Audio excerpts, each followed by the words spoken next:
We have Cardano symbol ADA versus the dollar being requested by Mr. Mark Harrison. We're going to be doing a general overview on this one as we have an incredibly similar setup. This one, the only difference is that this one's already at all-time highs. Perhaps the strongest chart in cryptocurrency land right now. Maybe Hexout does it, I suppose. But this one, pretty damn good. Anyways, we do see multiple drafts of hidden bullish evidence formulating itself on daily RSI, all within the context of the bullish control zone. This is within the context of a price, on price action, an ascending triangle right here, or you might just call it a general uptrend. And we do have a presumed breakout. I imagine this might be showing better on like a 4-hour right now, and yes, I would consider this a confirmed breakout already, actually. And of course, that does come with an invalidation point on the other side, obviously. And where would that be? That would be with any sort of a 4-hour delta closure. I'd say below about 292 at this point. Now, with that said, this does come alongside a technical target, which is all the way up at about 330 or so. Doesn't mean that things are necessarily going to stop there, but I would be looking for that target to get hit first, a little bit of a pullback from there, and then perhaps long-term continuation, as this one is essentially in price discovery. And if there's one thing that I know about price discovery, it's that you don't try to call tops until they actually are within or are within the charts. So what we can do right here is we can, I think I've actually already had a more long-term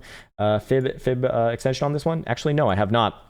But we can do some for this little formation right here as well. It's actually rather simple. So let's just pull this one up right here and come up with some areas of interest for some more potentially long-term continuation, which would be about 350 to 355 or so.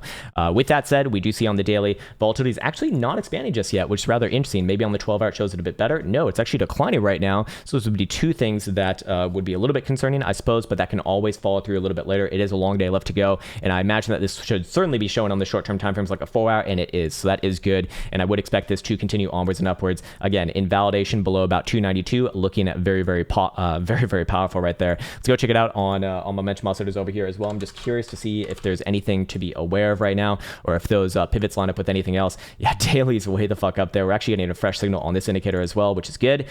Daily momentum oscillators will actually be pointed northwards as long as above about $3 on a daily closing basis. 12-hour will be up as long as above about 283, so very good on that one. And 4-hour will be up as long as above about 291, which is around what I would consider my invalidation point on this one. So looking very good on this one. And I suspect that this one probably is going to show some signals on our trending charts as well. Let's see what we got going on over here. Actually, no, it's not. Although the next targeted region for the short-term time frame breakout is actually around the top side trend band. So if we do start to close back above, if we do start to close above, 3.25 or so, especially 330, I would be looking for that continuation to about $3.50 before the next potential medium-term time frame pullback. But for right now, Cardano looking damn good, and again, no reason to be bearish on this one, at least in my opinion, as long as you're above about 292. Below 292, things can get nasty, but very far away from that right now. So I suspect that we'll have at least a day to prepare if that were to happen. There you go, Cardano.